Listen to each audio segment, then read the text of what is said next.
Hello, my name is Alvaro Polar and I'm going to show you in this video how to calculate the volume generated by region bounded by y equals 2 minus x squared and y equals 0 and revolving around the x-axis.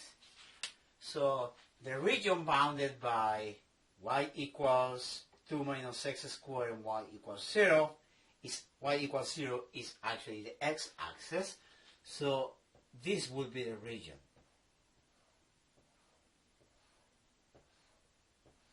And this region is going to revolve around the x-axis.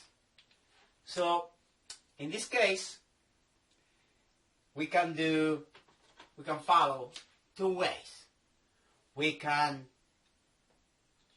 create a differential element that has this shape,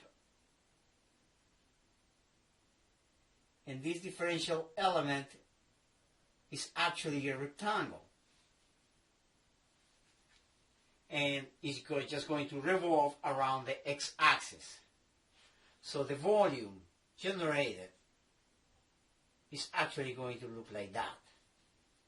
Now, if this is a rectangular shape revolving around an axis, basically it is going to generate a disk. By revolving this, it will generate a disk. So a disk that looks like this. And the thickness of this disk, in this case, is actually dx. Why dx? Because it's falling right on the x-axis. So I'm going to write it a little better. So the thickness of this disk is going to be dx. Now, what's the volume of a disk? The volume of a disk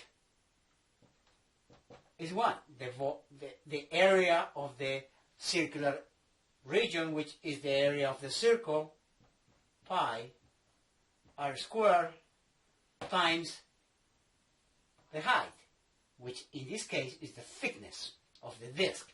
And the thickness is dx.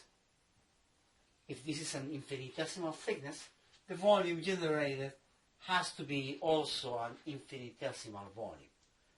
Now, so pi is a constant, r, which is the radius of the disk. As we can see, the differential element is going to actually move from one side to the other side. So, as you see, the differential element is not constant. It changes. So the radius of the differential element is actually going to change.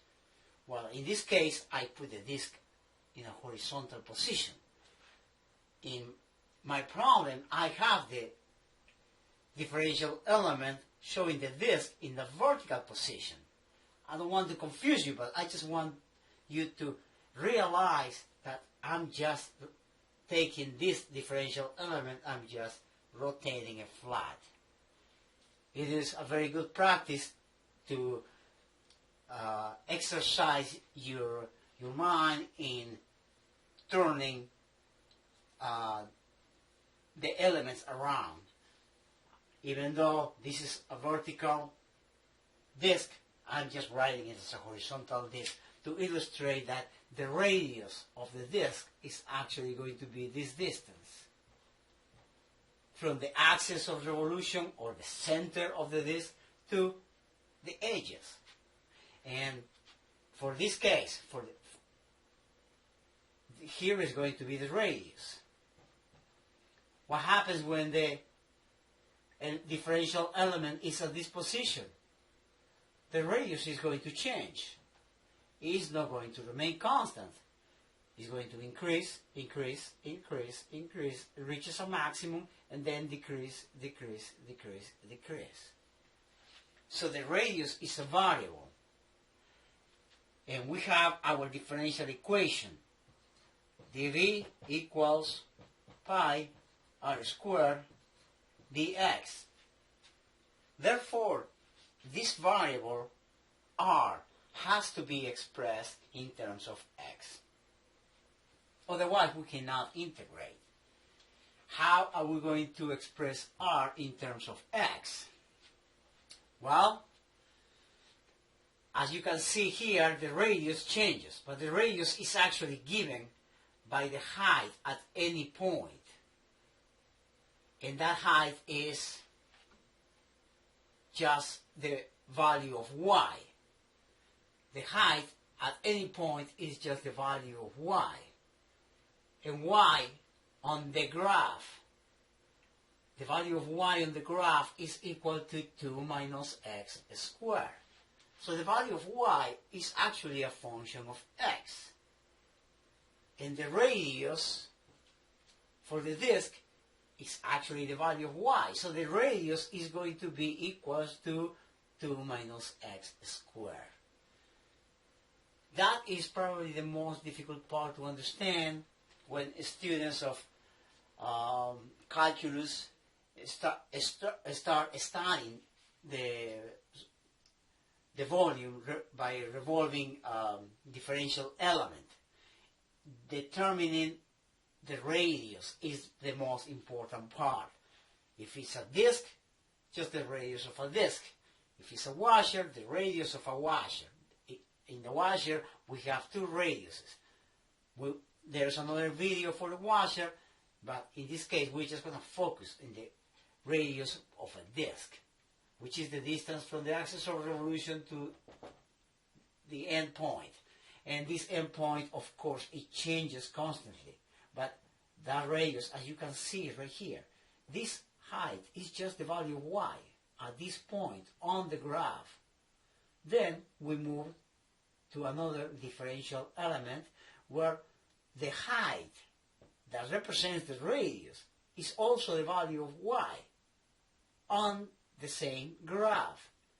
So that's why radius for this example is 2 minus x squared.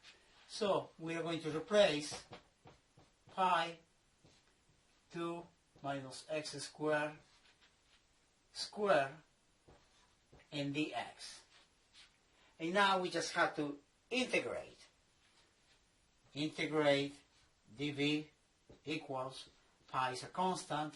In this case, we actually want to take the square of this binomial, and this is going to be 4 minus 4x squared plus x to the 4 dx. Of course, we're going to place our integral right here.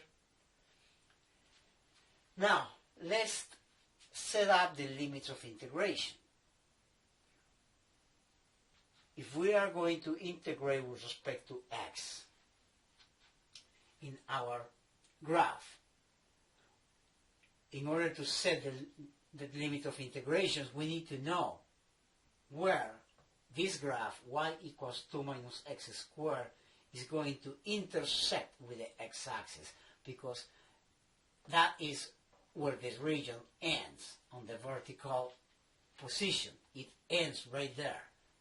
So what happens in order to, if we need to find the intercepts with the x-axis, we just place y equals 0. So if y equals 0, in this case, 0 equals 2 minus x squared. So in this case, we are going to end up with negative square root of 2 and square root over 2. Well, I'm just doing here quickly. This negative x squared will go to the other side as positive x squared equals 2. And we take the square root of both sides, plus minus. That gives us x equals plus minus square root of 2. So those are going to be our limits of integration. X is going to go from negative square root of 2 to positive square root of 2. And now we just have a very simple integration. Volume is going to go from 0 to v, and v is equal to pi. If we integrate this polynomial, this is going to be 4x minus 4 over 3 x cubed plus x to the fifth over 5, I'm sorry, from negative square root of 2 to square root of 2. Now, I'm going to leave the math for you to do it. It is just replacing the upper limit and we subtract the lower limit. Okay, that will give us a value for the volume. But what I want to emphasize in this video is how you use the differential element to generate your differential equation, and from the differential equation you just obtain the final result. I hope you enjoyed this video, and I will see you next time. Thank you.